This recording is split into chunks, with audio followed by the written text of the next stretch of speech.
بسم الله الرحمن الرحيم شهر رمضان الذي أنزل فيه القرآن هدى للناس وبينات من الهدى والفرقان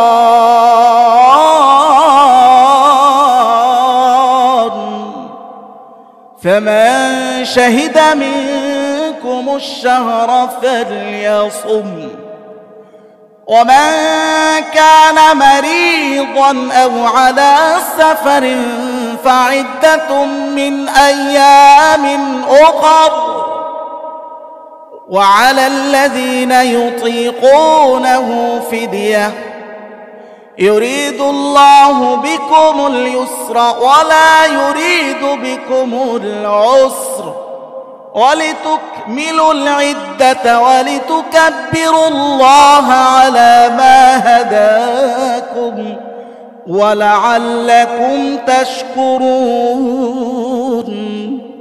الله تعالى বলতেছেন শাহরু রমাদান আল্লাযী উনজিলা ফীহিল কুরআন এই রমাদান মাস তার সবথেকে বড় ফজিলত হলো উনজিলা ফীহিল কুরআন এই মাসে আমি কোরআন নাজিল করেছি। তো কোরআনের বৈশিষ্ট্য কি? হুদাল লিন্নাস ওয়া বাইয়িনাতিম মিনাল হুদা। এই কোরআনুল কারীম হলো মানুষের পথ প্রদর্শক গাইডলাইন। ওয়া বাইয়িনাতিম মিনাল হুদা ওয়াল ফুরকান, এবং গাইডলাইনের যত বিস্তারিত ব্যাখ্যা, বিস্তারিত যত বর্ণনা সব এটার মধ্যেই রয়েছে। ওয়াল ফুরকান, হক এবং বাতিলের মাঝে পার্থক্যকারী যে প্যারামিটার সেটাও এই কোরআনের মধ্যেই রয়েছে। এরপরে আল্লাহ তাআলা বলতেছেন এই মহত্বপূর্ণ মাসটা ফামান শাহিদা মিনকুমুশ শাহরা, তোমাদের মধ্যে যেই ব্যক্তি এই মাসে পৌঁছবে, এই মাস পর্যন্ত পৌঁছতে পারবে হায়াতের জিন্দিগিতে, আমরা পৌঁছতে পেরেছি, তো তার করণীয় কি? ফালিয়াসুমহু, সে যেন এই মাসটা রোজা রাখে।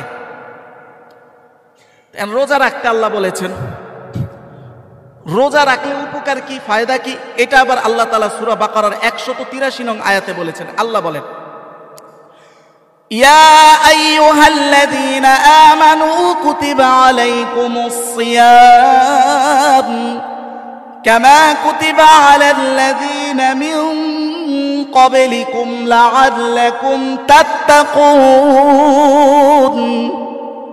আল্লাহ তাআলা বলতেছেন তোমাদের উপর রোজা ফরজ করা হয়েছে যেমনি ভাবে পূর্ববর্তীদের উপর রোজা ফরজ করা হয়েছিল। ফায়দা বা উপকার হলো তাকওয়া অর্জন করা। তাহলে এই আয়াত থেকে আমরা এটা বুঝতে পারলাম যে রোজার ফায়দা কি? তাকওয়া অর্জন করা। তাকওয়া যে রোজার দ্বারা কিভাবে অর্জিত হয় এইটা আজকের বয়ানে পুরোপুরি ব্যাখ্যা করা সম্ভব না। আল্লাহ বা চাহে তো আমরা আগামী বয়ানে তাকওয়া রোজার মাধ্যমে কিভাবে অর্জন হয় এটার কোরআন সুন্নাহ এবং বিজ্ঞান ভিত্তিক কিছু আলোচনা আমরা যদি তৌফিক হয় তাহলে করব। আজকের আলোচনাটা হলো রোজা সংক্রান্ত অনেকগুলো প্রশ্নের উত্তর আজকে আসবে এবং রোজার কিছু বিশেষ ফজিলত আজকে জানবো। আজকে এই দুইটা বিষয়, রোজা সম্পর্কে কিছু বিভ্রান্তির উত্তর হবে এবং কিছু ফজিলত জানা হবে ইনশাআল্লাহ। তো এই যে রোজার মাধ্যমে আল্লাহ তাআলা বললেন যে তাকওয়া অর্জন হয়। এখন কথা হলো যে রোজা শব্দটা তো কোরআনে নাই। অনেকেরই প্রশ্ন, আমিও দেখি নেটে, রোজা আবার আসলো কোত্থেকে? কোরআনে তো রোজা নাই। তো কোরআনে কি আছে? কোরআনে আছে সিয়াম বা সাওম। তো সাওম বা সিয়াম এই আরবি শব্দের যদি আরবি ট্রান্সলেশন করি, আরবির আবার আরবি ট্রান্সলেশন, তাহলে যে শব্দটা আসে সেটা হলো আল ইমসাক। আল ইমসাক অর্থ কি? এর শাব্দিক অর্থ হলো বিরত থাকা। তাহলে রোজা আসলো কোত্থেকে? রোজার অর্থ কি? রোজার অর্থ পানাহার থেকে বিরত থাকা। শব্দ কোরআনে না থাকা সত্ত্বেও আমাদের ব্যবহারিক ভাষায় কিভাবে চলে আসলো? আসার মূল কারণ হলো দুইটা মূল কারণ। একটা কারণ হলো আমাদের এই পাক ভারতের এক সময় আমাদের পূর্বপুরুষ অনেকেরই ভাষা ফার্সি ছিল, আর এই রোজা শব্দটা ফার্সি শব্দ থেকে আসছে। আমাদের পূর্বপুরুষের অনেকের ভাষাই ফার্সি ছিল। আবার আরেকটা উত্তর হলো, কোরআনুল কারীমের অনুবাদ, ব্যাখ্যা, বিশ্লেষণ আরবির পরে সর্বপ্রথম যেই ভাষায় হয়েছে, আরবির পরে দুনিয়ার অন্য যেই ভাষায় সর্বপ্রথম অনুবাদ হয়েছে ওটা হলো ফার্সি।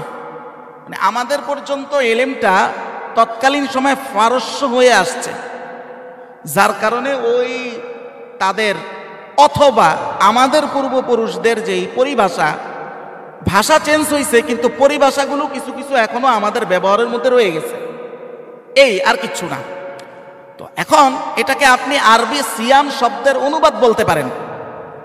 আর আপনার নিজের ভাষাও যদি, এখন রোজাকে আমরা যদি বলি যে সাধনা, আমরা বলি না সিয়াম সাধনা, তো সাধনা শব্দ তো কোরআনে নাই, আমরা বলি কিনা অনুবাদ। তো অনুবাদ বলার মধ্যে কি কোনো গুনাহ আছে? কোনো গুনাহ নাই। তো এই রোজা শব্দ আসলে এমন কোনো কিছু না, এটা ফার্সি থেকে আসছে, এক কথায় সিয়ামের অনুবাদ। কেউ যদি মন চায় সিয়াম বলবে, এটা আরো উত্তম, কোরআনেই শব্দটা আছে। আর কেউ যদি রোজাকে রোজা বলে, তাই এটাতে আহামরি কোনো গুনাহেরও কিছু নাই, হালাল হারামেরও কিছু নাই। তো এই রোজা, এটা আমাদের উপরে কিভাবে ফরজ হলো, প্রক্রিয়াটা কি, এই প্রক্রিয়া সম্পর্কে আল মাফাতিহুস সুনান, মাফাতিহুস সুনান নামক একটা কিতাব, এই কিতাবটা, এটা কিতাবও বলা যায় অথবা এটা শীট বলা যায়। এটা কওমি মাদ্রাসায় যারা মাস্টার্স পরীক্ষা দেয় তারা পরীক্ষার আগে এটার থেকে হেল্প নেয়, মানে এটা ব্যবহার করে, তাদের কাছে খুব গুরুত্বপূর্ণ। এই কিতাবের 148 নং পৃষ্ঠায় রোজা ফরজ হওয়ার প্রক্রিয়াটা বলা হয়েছে। এখানে লিখে, ইন্নান নাবিয়্যা সাল্লাল্লাহু আলাইহি ওয়াসাল্লাম ইযা হাজারা ইলাল মাদিনাতি, আমার নবী যখন মদিনায় হিজরত করে গেলেন, মক্কায় রোজা ফরজ হয় না, যখন তিনি মদিনায় হিজরত করলেন, ওনার মদিনার হিজরতের পরে তিনি কানা ইয়াসুমু ফি কুল্লি শাহরিন সালাসাতা আইয়ামিন, নবীজি সাল্লাল্লাহু আলাইহি ওয়াসাল্লাম প্রথমে রমাদানের রোজা ফরজ হওয়ার আগে প্রতি মাসে 3টা করে রোজা রাখতেন, ওয়া ইয়াসুমু ইয়াউমা আশুরা, এবং পাশাপাশি তিনি আশুরার রোজাটাও রাখতেন। আশুরা 10 তারিখের রোজা, এই রোজাটা রাখতেন।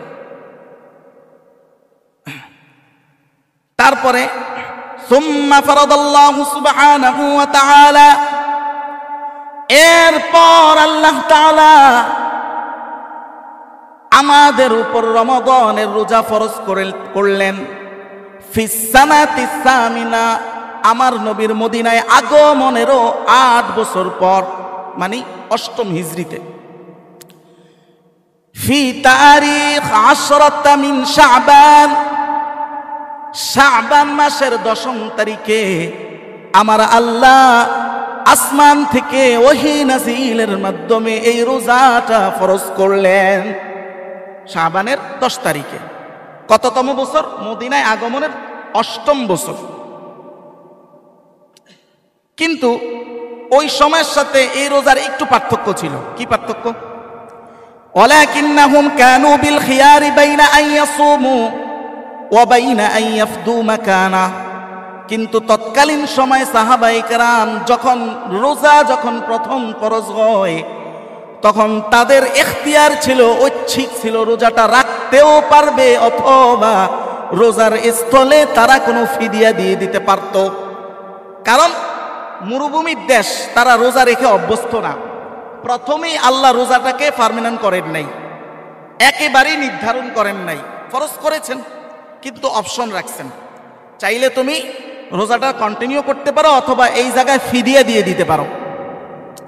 কারণ আল্লাহ তাআলা তখন সূরা বাকারার 184 নং আয়াতে বলছিলেন, ওয়ালাল্লাযীনা ইউতীকুনাহু ফিদিয়াতু তাআমু মিসকিন, আল্লাহ তাআলা বলেন যারা রোজা রাখতে সক্ষম না তাদের জন্য আল্লাহর পক্ষ থেকে তখন অপশন ছিল, তারা চাইলে ফিদিয়া দিয়ে দিতে পারত। এরপরে আল্লাহ তাআলা আয়াত নাজিল করলেন সূরা বাকারার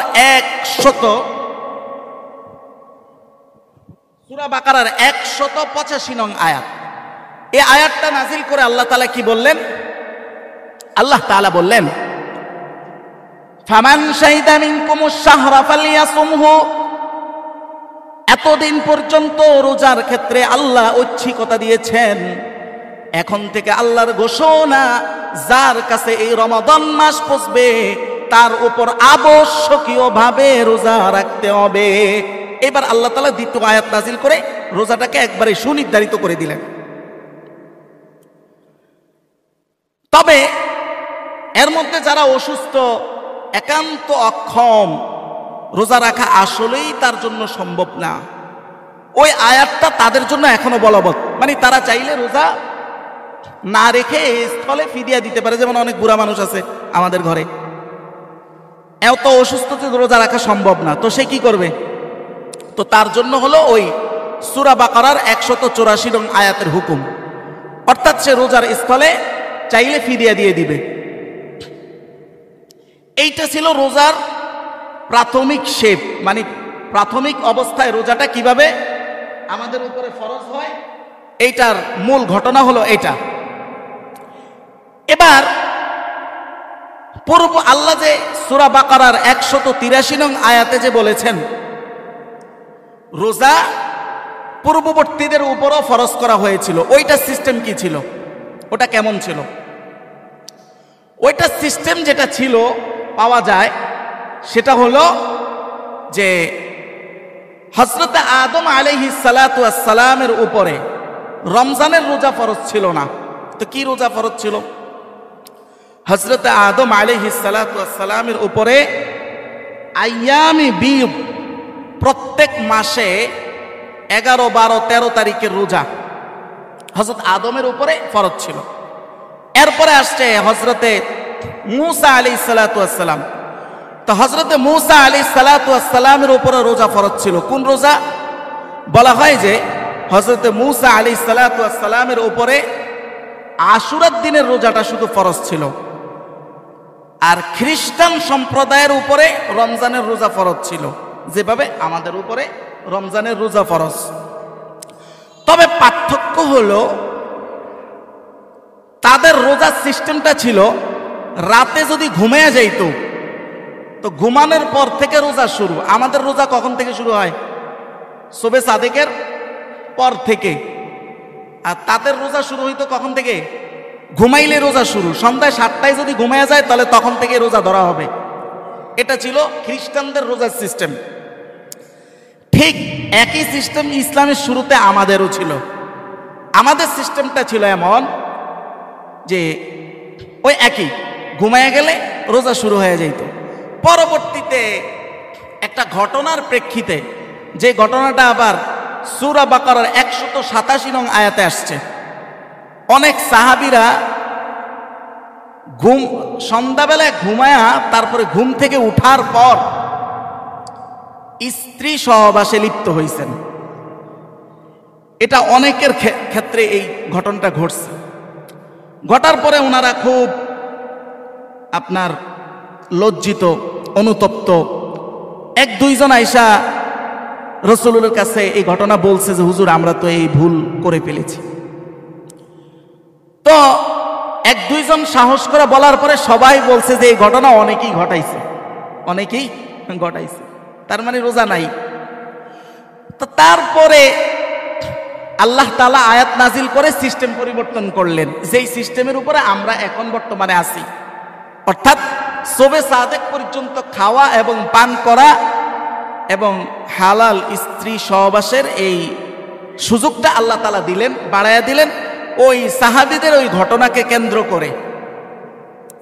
তো এইটা হলো রোজার কিভাবে ফরজ হইল, প্রক্রিয়াটা কখন কি ছিল, এটা আমরা জানলাম। এখন কথা হলো এই রমাদান মাসেই কেন আমাদের জন্য রোজাটা ফরজ করা হলো, অন্য কোনো মাসে কেন নয়? এবং এটাও একটা প্রশ্ন যে রমজানকে রমজান বলে কেন, মানে এই মাসের এটা নাম আসলো কেন, কোত্থেকে আসলো?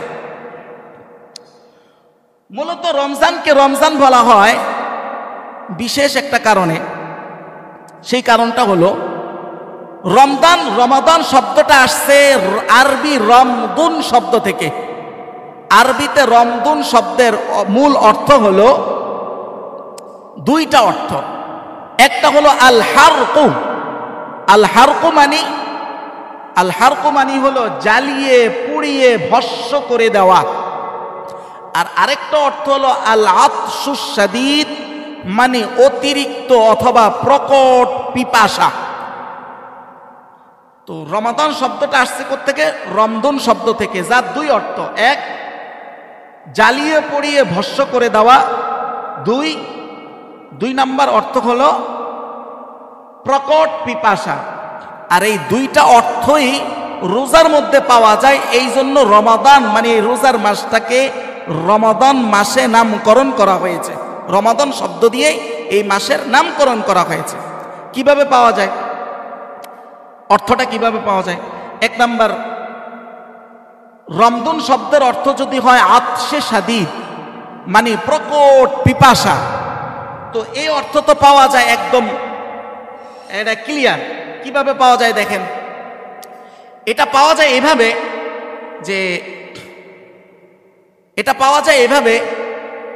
যে আতশে শাদীদ পিপাসার্থ। তা আমরা তো এখনই পিপাসার্থ কিনা? আমরা যারা রোজা রাখছি এখন পিপাসার্থ না? আমারও তো মুখ শুকিয়ে রয়েছে। তো রোজার মাধ্যমে এটা ঘটে। তো এখান থেকে রমজানের নাম রমদান করা হয়েছে। আরেকটা অর্থ হইল আল হারকু। এটার অর্থ কি? এটার অর্থ হলো জ্বালিয়ে পুড়িয়ে ভস্ম করে দেওয়া। তো এখন জ্বালিয়ে পুড়িয়ে ভস্ম করে দেওয়া হয় কিভাবে? রোজার মাধ্যমে।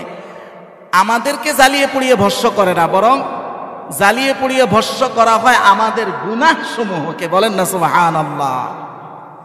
কিভাবে? একটা হাদিস শুনেন, বুখারীর বর্ণনা, হাদিস নাম্বার 1901 নং হাদিস। রাসূলুল্লাহ বলেন, আল্লাহর নবী বলেন,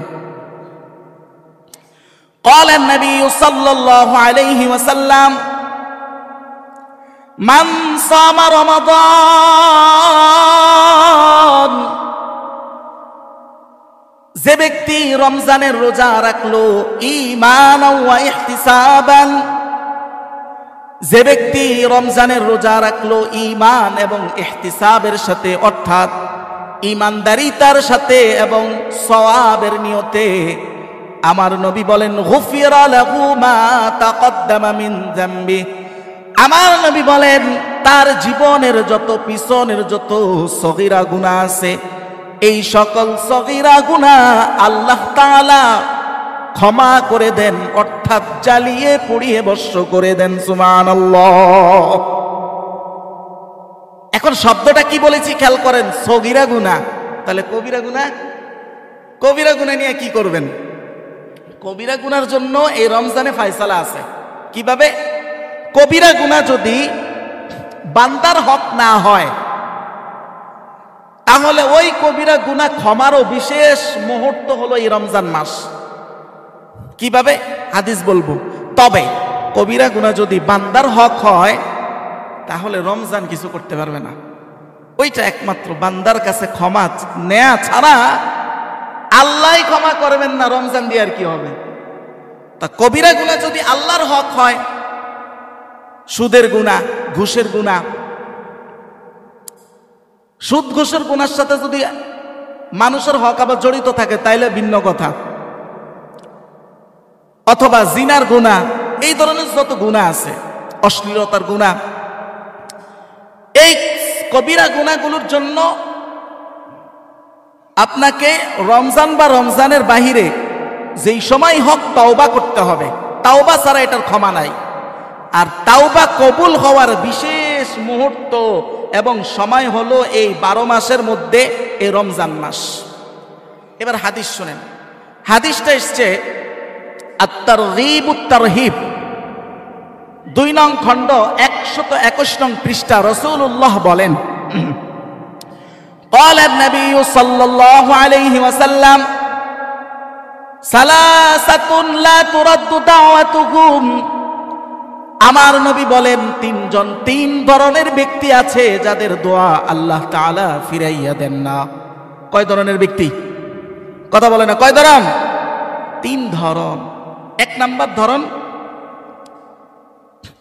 লিসাইমি হাত্তা ইফতির।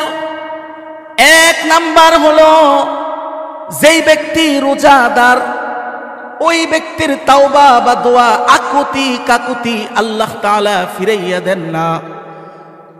এই যে তার মর্যাদাটা বহাল থাকে হাত্তা ইফতির, যতক্ষণ না সে ইফতারি করে ততক্ষণ পর্যন্ত আল্লাহর কাছে তার এমন মর্যাদা থাকে যে আল্লাহ তার দোয়া ফিরাইয়া দেন না।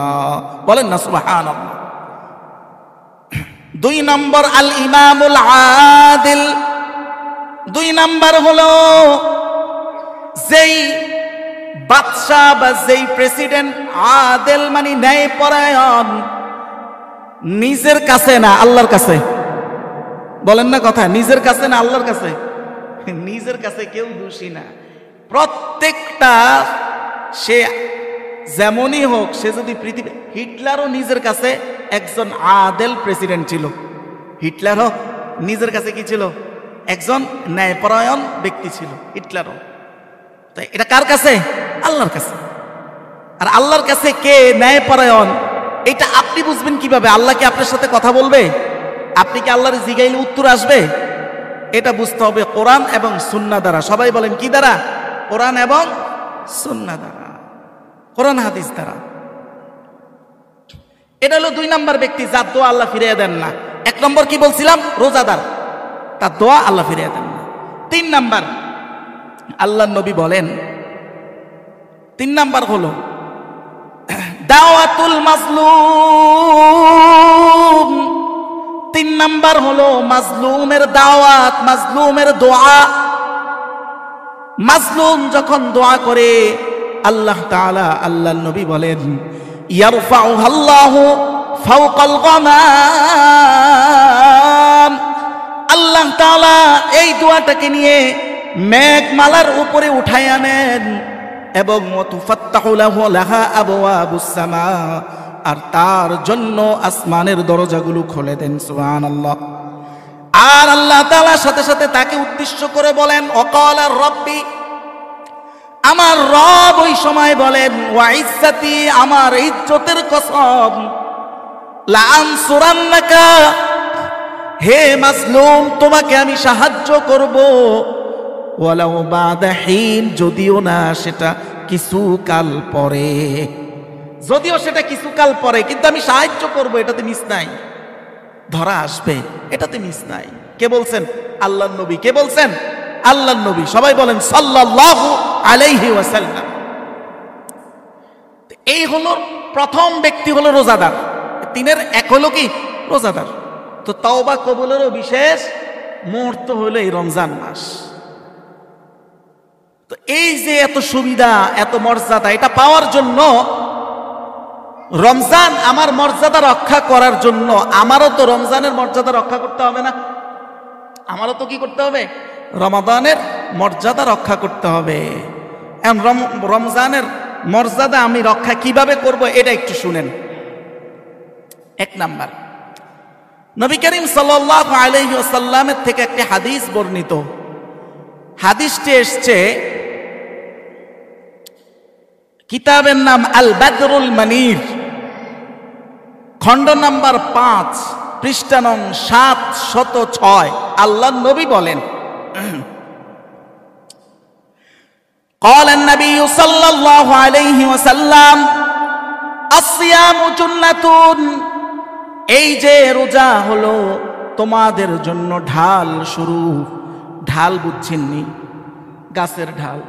গাছের ঢাল এটা মনে হয় অনেকে বুঝেন না। গাছের ঢাল, ঢাল মানে হলো যখন তরবারি দিয়ে যুদ্ধ হইতো। আচ্ছা তরবারির কথা বলি কেন, এখন আধুনিক জমানাও তো আছে। পুলিশরা যখন কোনো অপারেশনে নামে, আন্দোলন ঠেকাইতে যায়, তখন তারা দেখবেন এক ধরনের ঢাল জুন্না, আরবিতে বলে জুন্না, কিন্তু এটার এখানে প্রচলিত মানে বাহিনীর প্রচলিত শব্দ কি সেটা আসলে আমি জানি না। এক ধরনের এটা কিসের হয়, স্টিলের মনে হয়, হাতে রাখে যাতে গুলি টুলি আসলে বা ইট পাটকেল আসলে কি করা যায়, ঠেকানো যায়, আক্রমণ কি করা যায়, ঠেকানো যায়। দেখছেন না পুলিশের হাতে এগুলো, গুল্লি পিস্তল ছাড়াও তো একটা এরকম 4 কোণাওয়ালা একটা আছে। আগের জামানায় এটি বিভিন্ন স্টাইলের ছিল, গোল ছিল। তীর তরবারির সময় এগুলো ছিল গোল বা লম্বাও ছিল। বাইজেন্টাইনদের ওইসব ছবি দেখলে ওদেরটা আবার দেখা যায় যে লম্বা। এখনকার পুলিশদের যেটা হয় ঢাল। ঢাল কি করে? ঢাল হলো, ঢালের কাজ কি? ঢালের কাজ হলো আপনার প্রতি কোনো আক্রমণ আসলে সে আক্রমণটা ঠেকাবে, মানে আপনাকে বাঁচাবে। তো আল্লাহর নবী বলতেছেন রোজা কি ঢাল স্বরূপ, মানে রোজা আমাদের জন্য ঢাল স্বরূপ। এনা আমাদের করণীয় কি? নবী বলেন ইজা কানা ইয়াউমু সাওমি আহাদিকুম ফালা ইয়ারফুস ওয়ালা ইয়াসখাব। আল্লাহর নবী বলেন যখন তোমাদের মধ্য থেকে কোনো ব্যক্তি রোজা রাখবে ওই সময় তার কাজ হবে সে রোজা অবস্থায় কোনো অশ্লীলতা করবে না এবং কোনো ঝগড়া বিবাদেও লিপ্ত হবে না। আমার নবী বলেন অশ্লীলতা করবে না, ঝগড়া বিবাদে লিপ্ত হবে না।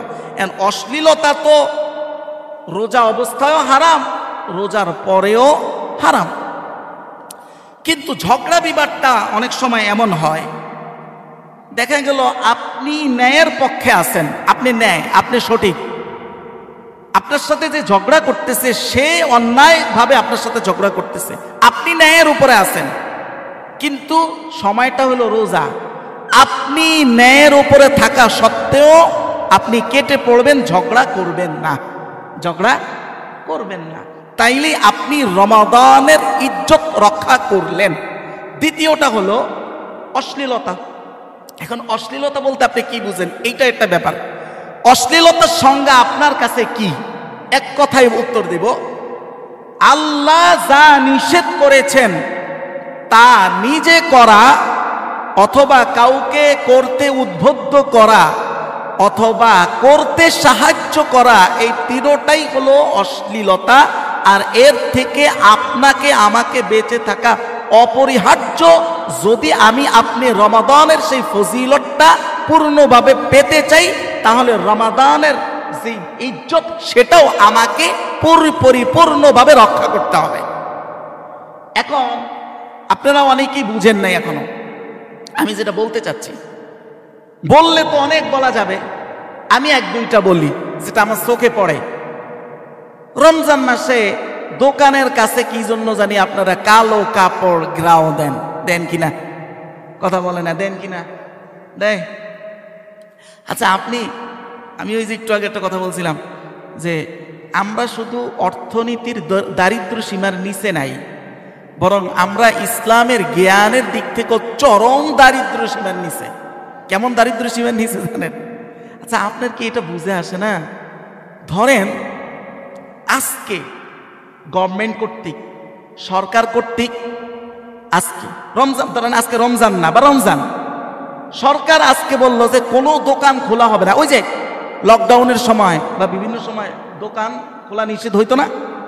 আচ্ছা, এখন যদি এমন হয় আপনি দোকান খুলছেন, খুইলা একটা কালো কাপড় গ্রাও দিয়ে দিছেন, সরকারের কাছে আপনি পুলিশের হাতে যদি ধরা পড়েন, আপনি কি অপরাধী বিবেচিত হবেন নাকি নিরপরাধ? যে আপনি তো একটা কালো কাপড় দিয়া আপনার দোকানটায় ঘেরাও দিয়ে আপনি কাজ চালাইতেছেন। বলেন তো, সরকার বলছে আজকে খাওয়া দাওয়া দোকানে চলবে না, সরকার বলছে, আল্লাহ বলে নাই। ধরেন আপনি, এটা তো আপনি খুব কমন সেন্স দিয়ে বুঝেন, সামাজিক কমন সেন্স, এটা আর কি আপনার সামাজিক কমন সেন্সে আপনি বুঝেন, বা রাষ্ট্রীয় কমন সেন্স, এই রাষ্ট্রে আপনি বাইরে উঠছেন, সেই হিসাবে রাষ্ট্রীয় কিছু ব্যাপারের কমন সেন্স আপনার তৈরি হয়েছে। এই সমাজে আপনি বেড়ে উঠেছেন, এই সামাজিক কিছু কমন সেন্স আপনার তৈরি হয়েছে। ওই কমন সেন্স দিয়ে আপনি বুঝে ফেলতেছেন যে এইটাও পুরো পরিপূর্ণ অপরাধের খাতায়, বরং অনেক ক্ষেত্রে এটাকে আরো বেশি অপরাধ হিসাবে গণ্য হবে। কিন্তু আপনি একজন মুসলমান হিসেবে, একজন ইমানের দাবিদার হিসেবে আপনার ইসলামের এতটুকু কমন সেন্স হয় নাই যে আল্লাহ আজকে খাওয়া নিষেধ করেছে, এখন আমি কাপড় দিয়া ঘেরাও দিয়ে দিলে কি অপরাধ আমি মুক্ত হইলাম, না আরো অপরাধকে আমি আমার জায়গায় আমি আরো বেশি আশ্রয় দাতা হিসেবে আরো ডাফল অপরাধী হলাম? বলেন, আরো ডাফল অপরাধী না? ডাফল অপরাধী। এটা আমাদের বুঝে আসে না। তার মানে এই জন্যই বলছি আমরা ইসলামী জ্ঞানে মারাত্মক দারিদ্র সীমার নিচে আছি, যতটা না অর্থনীতিতে আছি। আল্লাহ আমাদেরকে বুঝার তৌফিক দান করুন, বলেন আমিন। তো এই সকল অশ্লীলতা থেকে আপনি যদি বেঁচে থাকতে পারেন, আপনি নিজে অশ্লীলতা করেন নাই, অশ্লীলতা সাহায্য করেছেন, তারও ডাবল অপরাধী, আরো ডাবল অপরাধী। এগুলোর থেকে বেঁচে থাকলে আমি আমার দ্বারা রমজানের যদি কোনো ইজ্জত নষ্ট না হয়, তাহলেই একমাত্র আমার জন্য আমার নবীর পক্ষ থেকে, আল্লাহর পক্ষ থেকে সুসংবাদ। বলেন সুবহানাল্লাহ। সুসংবাদটা শুনেন একটু। বুখারীর হাদিস, হাদিস নাম্বার 1904 নং হাদিস। রাসূলুল্লাহ বলেন, আল্লাহর নবী বলেন, قال النبي صلى الله عليه وسلم للصائم فرحتان। আমার নবী বলেন, প্রত্যেকটা রোজাদারের জন্য দুইটা খুশির জিনিস আছে। কয়টা? এক নাম্বার ফারহাতুন ইনদা ফিত্রিহি, এক নাম্বার খুশির ব্যাপার হলো ইফতারির সময়। ইফতারির সময় আমাদের খুশি আনন্দ লাগে না, মন খারাপ থাকে? বলেন, আনন্দ লাগে না? বিশেষ কোনো পেরেশানিতে না থাকলে তো আনন্দই লাগে, তাই না? এটা হলো এক নাম্বার আনন্দ। আমার নবী বলেন, দুই নাম্বার আনন্দ ইনদা লিকাই রাব্বিহি, রোজাদারের দুই নাম্বার আনন্দ সেটা হবে যখন এই রোজাদার এই রোজার কারণে আমার রবের সাথে, তার রবের সাথে সাক্ষাৎ ঘটবে, ওইটা হবে রোজাদারের জন্য দ্বিতীয় খুশি। সুবহানাল্লাহ। এটা একটা সুসংবাদ। আরেকটা সুসংবাদ শুনেন। এই হাদিস তো বুখারীতে এসছে, বুখারীর হাদিস নাম্বার 1896। 1896। আচ্ছা, এই হাদিসের মধ্যে রাসূলুল্লাহ বলেন, ইন্না ফিল জান্নাতি বাবান ইউকালু লাহু রায়্যান। আমার নবী বলেন, জান্নাতের মধ্যে একটা দরজা আছে যার নাম হলো রায়্যান। নাম কি? রায়্যান। ইন্না ফিল জান্নাতি বাবান ইউকালু লাহু রায়্যান, ওই দরজার নাম হলো রায়্যান। ইয়াদখুলু মিনহু সাইমুনা ইয়াউমাল কিয়ামাতি, ওই দরজাটার মূল কাজ হলো কিয়ামতের ময়দানে এই যে রোজাদার ব্যক্তিরা আছে, তারা যখন জান্নাতে প্রবেশ করবে এই রায়্যান নামক দরজা দিয়ে প্রবেশ করবে।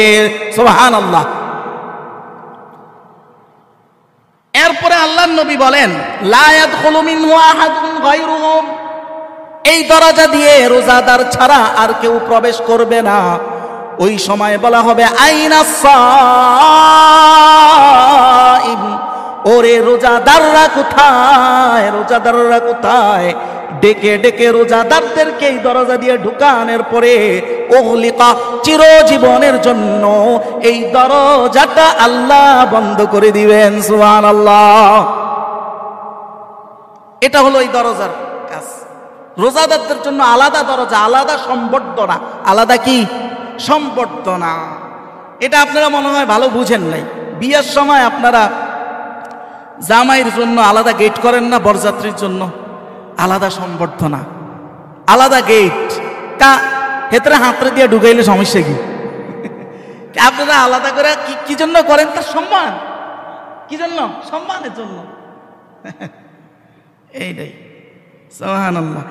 রমাদান যে আমাদের জন্য কত বড় নিয়ামত, এইটা ফাইনালি আপনাকে একটা হাদিস শুনাইলে আপনি বুঝে ফেলবেন। মারাত্মক একটা হাদিস শুনেন একটু। এই হাদিসটা এসছে ইবনে মাজাহ নামক হাদিসের কিতাবে। এই হাদিস হাদিস হাদিস নাম্বার হলো 3925 নং হাদিস। হাদিসের বর্ণনাকারী হলেন তালহা বিন উবাইদিল্লাহ। উনি বলেন, উনি কি বলছেন? উনি বলতেছেন, ইন্না রাজুলাইনি মিন বালিন কদিমা আলা রাসূলিল্লাহি সাল্লাল্লাহু আলাইহি ওয়াসাল্লাম। দুইজন মুসলমান, দুইজন ব্যক্তি বালি নামক স্থান, বালি একটা জায়গার নাম, বালি নামক স্থান থেকে আমার নবীর কদমে হাজির হয়, আমার নবীর দরবারে হাদিস হাজির হয়।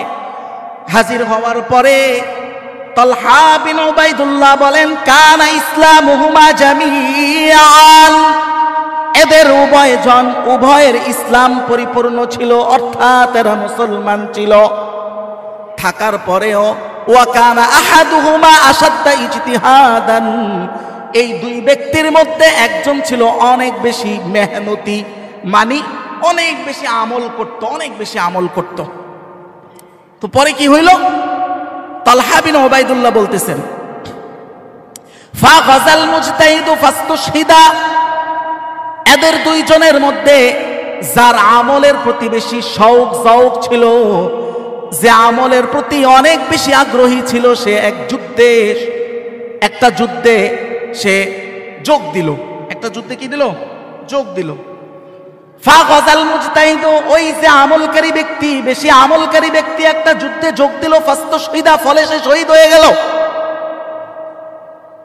সুম্মা মাকাসাল আখারু বাদাহু সানাতান, এরপর তার যে আরেকজন সাথী ছিল, ওই সাথী এর মৃত্যুর পরে, এর শহীদ হওয়ার পরেও আর 1 বছর জীবিত ছিল। তারপরে সুম্মা তুফিয়া, এও মৃত্যুবরণ করলো, আল্লাহর কাছে পরকালে চলে গেল। তালহা বিন উবাইদুল্লাহ বলেন, আমি স্বপ্নে দেখলাম, ইজরাআইতু ফিল মানাম, আমি স্বপ্নে দেখলাম, বাইনা আনা ইনদা বাবিল জান্নাহ, হঠাৎ দেখলাম আমি জান্নাতের দরজার সামনে। সুবহানাল্লাহ, স্বপ্নে দেখতেছে দরজার সামনে।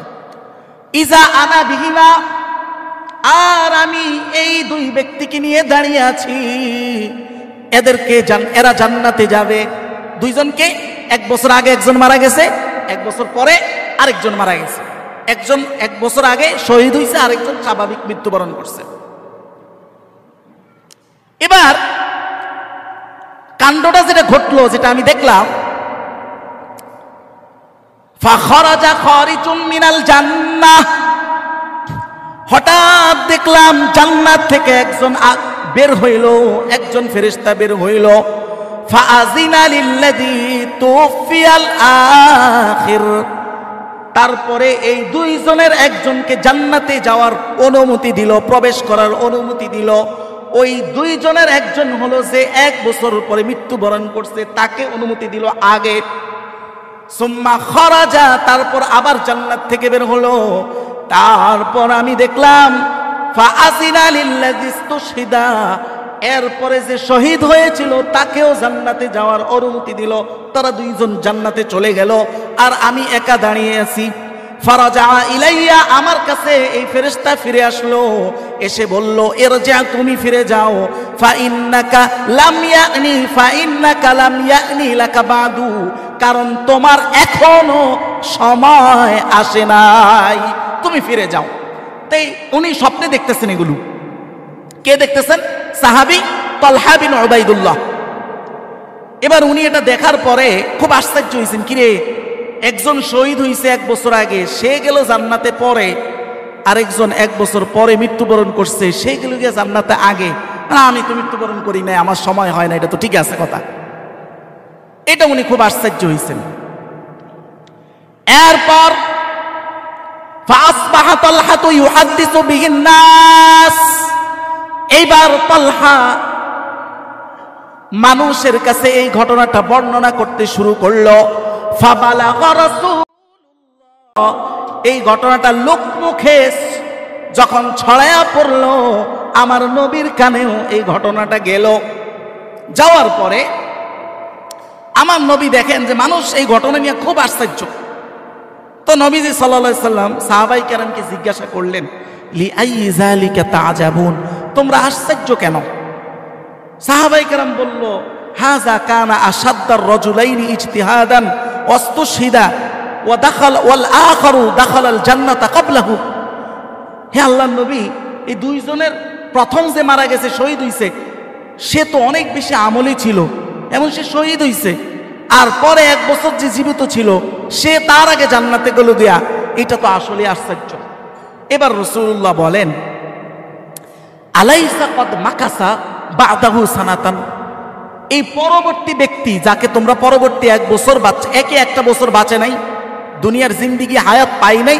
সাহাবায়ে কেরাম বললেন, ক্বালু ভালা ইয়া রাসূলুল্লাহ, হ্যাঁ হুজুর পাইছে তো। এরপরে রাসূলুল্লাহ বলতেছেন, ওয়াদরাকা রমাদানা, সে কি রমাদান পাই নাই? ফাসামাহু, রমজানের রোজা রাখে নাই? ওয়াসাল্লা কাযা ওয়া কাযা মিন সিজদাতিন ফিস সানা, 1 বছরে এত এত সিজদা আল্লাহকে দেয় নাই? বলে, হ্যাঁ বালা ইয়া রাসূলুল্লাহ, সে তো এত এত সিজদা অন্তত 1 রমজানের রোজা সে পাইছে, এটাও তো সত্য কথা। এবার রাসূল বলেন, ফামা বাইনাহুমা আবআদু মিম্মা বাইনাস সামাই ওয়াল আরদ, শুনে রাখো, এই দুইজনের মাঝে পার্থক্য হলো ততটুকু যতটুকু আসমান এবং জমিনের মাঝে পার্থক্য। বলেন না সুবহানাল্লাহ। এবার বুঝে আসছে রমজানের কত ফজিলত। এখন এখানে একটা কোট করার বিষয় আছে, একটা টিকার বিষয় আছে। টিকাটা হলো, এইসব হাদিস আপনি শাব্দিকতা যেটা বুঝায়, বাস্তবতা এটার থেকে কিছুটা ভিন্ন। বিষয়গুলো আমি একটু বুঝাই। এই হাদিসটা আপনার শুনে এখন মনে হইতেছে যে জিহাদের শহীদ হওয়ার মূল্যায়ন মনে হয় এর চাইতে কম, হাদিসে এটাই বোঝা গেছে। কিন্তু আসলে বিষয়টা এমন না। আসলে বিষয়টা হলো, এখানে রাসূলুল্লাহ শুধুমাত্র রমজানের ফজিলতটাই বুঝাইছেন, এইটা মোটেও বুঝান নাই যে এর থেকে জিহাদের, এর থেকে শহীদ হওয়ার দাম কম বা বেশি, এই কম্পেয়ারটা রাসূল করেন নাই এখানে। এটা বুঝার জন্য আপনাকে কয়টা উদাহরণ দেই। যেমন মনে করেন, নফল নামাজ পড়বেন, ধরেন আপনার সন্তান নফল নামাজ পড়ে খুব, এটা প্রশংসনীয় না নিন্দনীয়? প্রশংসনীয়, তাই না? সে নফল নামাজ পড়ে সারাদিন, ভালো। ঘটনাক্রমে কেউ তার মায়ের উপরে আঘাত করছে, ছেলের মায়ের উপরে কি করছে? আঘাত করছে, এখনো হ্যাঁ গিয়া নফল নামাজে। এইবার একটু আগে যেটা প্রশংসনীয় বলছেন, এখন কি বলবেন? প্রশংসনীয় না নিন্দনীয়? বলেন না কথা, বুঝছেন আপনারা? কথাটা বুঝছেন? প্রশংসনীয় না নিন্দনীয়? এই যেই আমলটা একটু আগে প্রশংসনীয়, সময় এবং অবস্থার ব্যবধানে এখন বলতেছেন নিন্দনীয়। তার মানে এই জিনিসটা আপনাকে মাথায় রাখতে হবে। ইসলামের প্রত্যেকটা জিনিস এরকম। এক সাহাবী আয়েশা বলছে, ইয়া রাসূলুল্লাহ, আমি যুদ্ধে যাইতে চাই। বলছে, তুমি মায়ের খেদমত করো। এ হাদিস দ্বারা কি বুঝলেন? এ হাদিসের আসল অর্থ হলো, যেই সাহাবী আসছে তাকে বলছে মায়ের খেদমত করো, ও আল্লাহর নবীর সাথে সম্পর্ক কার? আল্লাহর, ওহির সম্পর্ক। আল্লাহর নবী এর ব্যাপারে বেদ রহস্য জানতে পারছেন, এর এই আমলে ত্রুটি আছে। আবার আল্লাহর নবীর কাছে এত পরিমাণ সৈন্য আছে যে এর মধ্যে একজন না গেলেও এখন চলবে। এই দিক বিবেচনায় রাসূলুল্লাহ বলছেন, তুমি মায়ের খেদমত করো। এই হাদিসের এই অর্থ না যে প্রয়োজনের সময় আপনি দেশ বাঁচানোর লড়াইতে না নেমে মায়ের খেদমত করবেন, এটা অর্থ না। যেইভাবে আগের অর্থটাও বুঝছেন, নফল নামাজ পড়া প্রশংসনীয়, কিন্তু আপনার মায়ের উপর, আপনার স্ত্রীর উপরে আঘাত আসতেছে আর আপনি গিয়ে নফল নামাজে দাঁড়ায় রয়েছেন, মুহূর্তের মধ্যে প্রশংসার জিনিসটা কি হয়ে যাচ্ছে? নিন্দনীয় হয়ে যাচ্ছে। ঠিক প্রত্যেকটা জিনিস এমন। তো কোন শত্রুপক্ষ যখন মুসলমান কমিউনিটিতে আঘাত করে, তখন ইসলামের বিধান হলো, যদি গোলাম হয় কেউ, তো তার মনিবের আদেশ ছাড়া সে যুদ্ধে বের হয়ে যাবে। যদি স্ত্রীর জন্য প্রত্যেকটা কাজ স্বামীর হুকুম অনুযায়ী করতে হয়, কিন্তু ওই মুহূর্তে একজন নারী তার স্বামীর আদেশ ছাড়াই, হুকুম ছাড়াই ওই অবস্থায় যুদ্ধে বের হয়ে যাবে। এটা হলো বিশেষ অবস্থা। এখন এই যে সার্বজনীন হাদিস দ্বারা বিশেষ অবস্থা কিন্তু বিবেচনা করা যায় না, এই জিনিসটা মাথায় রাখবেন। বাস, এটা আমি বলে দিলাম। এটা সাধারণত আলোচনা এইভাবে আসে না, এভাবে হাদিসগুলো বলে যাওয়া হয়, মানুষ এই হাদিসগুলো থেকে যেইভাবে কিছু সঠিক অর্থ বুঝে, পাশাপাশি কিছু ভুল মেসেজও পায়। এই ব্যাখ্যাগুলো এইভাবে করে না দেওয়ার কারণে আমি করে দিলাম। আল্লাহ আমাদেরকে বুঝার তৌফিক দান করুন, বলেন না আমিন। এবার আসেন, রমজান নিয়ে বর্তমানে অনেক কাদা ছোড়াছড়ি, যেটা আমরা জীবনে জন্মের পরে কোনোদিন দেখি নাই। এক অদ্ভুত আশ্চর্য ঘটনা। আমি তো একটু আগে বলছি যে আমরা শুধু অর্থনীতিতে দারিদ্র সীমার নিচে আছি, এর চাইতে বড় শর্ত হলো ইসলামী জ্ঞানে, ইসলামী কমন সেন্সে আমরা এর চাইতে বেশি দারিদ্র সীমার নিচে আছি। এটার এক বড় সত্যতা হলো এমন কিছু মানুষ যারা অলরেডি এখানে সুফিবাদের বিভিন্ন ভেষ ধরে আপনার সমাজে স্পেস করে নিচ্ছে। তারা অলরেডি বলতেছে নামাজ বলতে কিছু নাই, কোরআনে ওটা নাই সেটা নাই। এমনকি এই রমজানে তো এটাও দেখলাম যে তারা বলতেছে রোজা এটা কই পাইছেন, 30 রোজা এটা কোরআনের কোথায় আছে? আয় হায়, টাইম তো শেষ হয়ে গেছে। এটা তো মলাটা খুব শেষ হচ্ছে, 5 মিনিটে যা বলতে পারি। একটু খেয়াল করেন, 30 রোজা রমজানের কোথায় আছে? এই প্রশ্ন যদি আপনার ফেসবুক স্ক্রলিং এ আপনার সামনে আসে, আপনি তো বিভ্রান্ত হবেন। আপনার কাছে তো যথেষ্ট পরিমাণ কোরআন ও সুন্নাহর কিওয়ার্ড নাই, আপনি তো কিছু খুঁজে পাবেন না। সংক্ষিপ্ত উত্তর শুনেন। প্রথম কথা হলো, আল্লাহ তাআলা সূরা বাকারার 187 নং আয়াতে বলেছেন রোজা কয়দিন রাখবেন। এই বিষয়ে আল্লাহ বলেছেন আইয়ামাম মা'দুদাত, কয়েকদিন। কয়দিন? কয়েকদিন। এখন কয়েকদিন বলতে কয়দিন, এটা হলো প্রশ্ন। প্রথম উত্তর হলো আল্লাহ কয়েকদিন কেন বলছেন? আচ্ছা বলেন তো, রোজা কি সব সময় 30 দিন হয়? 29 দিন হয় না? তাহলে দিন কি সব সময় নির্ধারিত না অনির্ধারিত? চাঁদের উপরে নির্ভর না? তা আল্লাহ এই জন্য নির্ধারিত 30ও বলেন নাই, 29ও বলেন নাই, আল্লাহ বলছেন কয়েকদিন।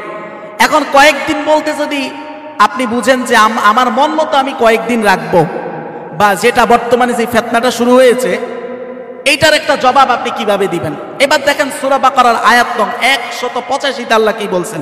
আল্লাহ বলছেন ফামান শাহিদা মিনকুমুশ শাহরা ফালিয়াসুমহু, যার কাছে রমজান মাস পৌঁছবে সে এই মাসটা রোজা রাখবে।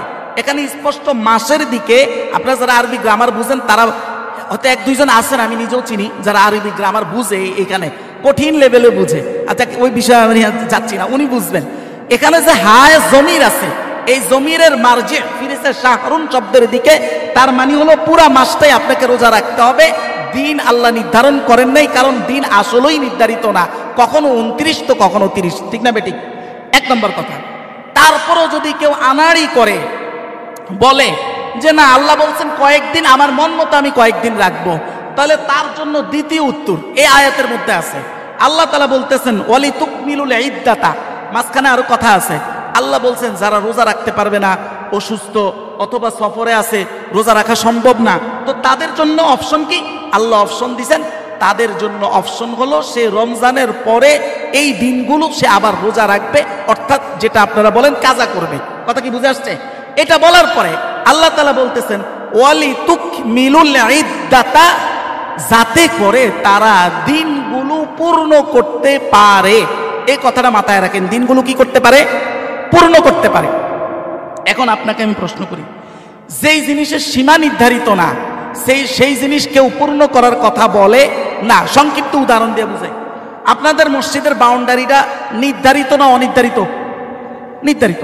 এখন যদি এই বাউন্ডারি না থাকতো, পুরা খোলা ময়দান, এখান থেকে পর্যন্ত ওখানে কি আছে গনিয়া পর্যন্ত খোলা মাঠ, তখন আপনাকে আমি কি বলতে পারবো যে আপনি প্রথম কাতার পুরা করেন? প্রথম কাতার কতটুক পর্যন্ত পুরা করেন? কি গনিয়া পর্যন্ত? যখন আপনাকে একটা বাউন্ডারি দিলাম, এখন আমি আপনাকে বলতে পারি যে প্রথম কাতার পুরা করেন, দ্বিতীয় কাতার পুরা করেন। তার মানে যেটা পুরা করার কথা বলা হবে, তার মানে তার একটা নির্ধারিত সীমা আছে। যেহেতু আল্লাহ বলতেছেন পুরা করার কথা, তার মানে রমজান নির্ধারিত না অনির্ধারিত? সেই নির্ধারণ কি? সাত যদি 29 তো 29, সাত যদি 30। জবাব হয়েছে, স্পষ্ট হয়েছে। আরেকটা উত্তর শুনেন, এটা না আরেকটা প্রশ্ন। রোজা বলতে আমরা কি বুঝি? রোজা বলতে আমরা বুঝি পানাহার থেকে বিরত থাকা আর স্ত্রী সহবাস থেকে বিরত থাকা। এরা বলেছে এটা আল্লাহ কোথায় বলছে, দেখেন আল্লাহ কোথায় বলছে সংক্ষিপ্ত। আল্লাহ তাআলা সূরা বাকারার 187 নং আয়াতে বলছেন, ওয়াকুলু ওয়াশরাবু, তোমরা খাও এবং পান করো। কতক্ষণ? হাত্তা, ততক্ষণ, ইয়াতাবাইয়ানা লাকুমুল খায়তুল আবিয়াদু মিনাল খায়তিল আসওয়াদি মিনাল ফাজর, যতক্ষণ না পর্যন্ত আসমানের উপরের কালো রেখা থেকে শুভ্র রেখা পরিষ্কার না হয়। এক কথায় যেটাকে আমরা সুবে সাদেক বলেন, এক কথায় যেটাকে সুবে সাদেক বলেন, ততক্ষণ পর্যন্ত কি করো? সবাই বলে না, ততক্ষণ পর্যন্ত কি করো? খাও এবং পান করো। তার মানে আর পরে খাওয়া পান করা যাবে না। তার মানেই তো এটা, বুঝছেন কিনা কথা? ততক্ষণ পর্যন্ত আল্লাহ সীমা দিছেন যে সুবে সাদেক পর্যন্ত খাও পান করো। তারপরে আল্লাহ বলছেন সুম্মা আতিম্মুস সিয়ামা ইলাল লাইল, এইবার রাত্র পর্যন্ত রোজা তুমি পূর্ণ করো। এইবার বলেন রোজা বলতে এখানে কি বুঝছেন? খাবার মানে পানাহার থেকে বিরত থাকা। পাইলেন কিনা আয়াত? এখন কোন আহমক বা গাধা যদি বলে যে ওর ভাষায়, ও যেই ভাষায় কথা বলে, যেই ল্যাঙ্গুয়েজে, যেই ক্যাটাগরিতে কথা বলে, ওই ভাষায় আল্লাহ বলছে কিনা, তাতে এটা গাধা। আল্লাহ তো আল্লাহর ভাষায় বলেছেন। আল্লাহ বলছেন খাও পান করো ফজরের আগ পর্যন্ত, তারপর থেকে রোজা পূরণ করো কোন পর্যন্ত? রাত্র পর্যন্ত। তার মানে রোজা পূরণ করার মূল অর্থ কি এখানে? খাওয়া এবং পানাহার থেকে বিরত থাকা। ক্লিয়ার? এবার আসেন স্ত্রী সহবাস থেকে বিরত থাকার কথাই বলছেন। এই আয়াতের মধ্যে আল্লাহ বলতেছেন উহিল্লা লাকুম লাইলাতাস সিয়ামির রাফাসু ইলা নিসাইকুম, তোমাদের জন্য আমি রমজান বলেন, আল্লাহ রোজা বলছেন, মানে সিয়াম বলছেন, সিয়ামের রাত্রিতে স্ত্রী সহবাস হালাল করছি। তার অর্থ কি? দিনে হারাম। তার অর্থ কি? দিনে হারাম। এই আয়াত পাইলেন কিনা? এবার আসেন, এই আরো কিছু বিষয় আছে, আজকে যেহেতু সময় শেষ, আমরা আগামী সপ্তাহে আরো আলোচনা করব। এবং রমাদানের মাধ্যমে যে তাকওয়া অর্জন হয়, কিভাবে অর্জন হয়, এই বিষয়ে আমরা বিস্তারিত কোরআন সুন্নাহ এবং মেডিকেল সায়েন্সের যে দৃষ্টিভঙ্গি, থিওরি, ওই থিওরিকে সমন্বয় করে আমরা এটা প্রপার ওয়েতে বোঝার চেষ্টা করব যে রমজানের রোজা এই তিন জিনিস, অর্থাৎ খাবার, পানীয়, স্ত্রী সহবাস, এই তিন জিনিসের থেকে বিরত থাকার মাধ্যমে তাকওয়া কিভাবে অর্জন হয়, এইটা আমরা আগামী সপ্তাহে ইনশাআল্লাহ আলোচনা করব, বুঝবো। সেই পর্যন্ত আল্লাহ আমাদের এই পুরা রমাদান মাস যেন রমাদানের পূর্ণ হক এবং ইজ্জত আদায় করে আমরা চলতে পারি এবং রমাদানের রোজাগুলো রাখতে পারি। আল্লাহ আমাদের সবাইকে তৌফিক দান করুন। সবাই বলেন আল্লাহুম্মা আমিন। ওয়া আখিরু দাওয়ানা আনিল হামদুলিল্লাহ।